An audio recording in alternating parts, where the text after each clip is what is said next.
दारी फुल द्वार ज्ञानाच करून खुल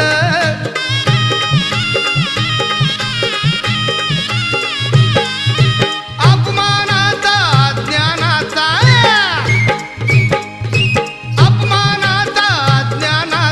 धून काढला डाग माळ राणी फुलवली बाग सावित्री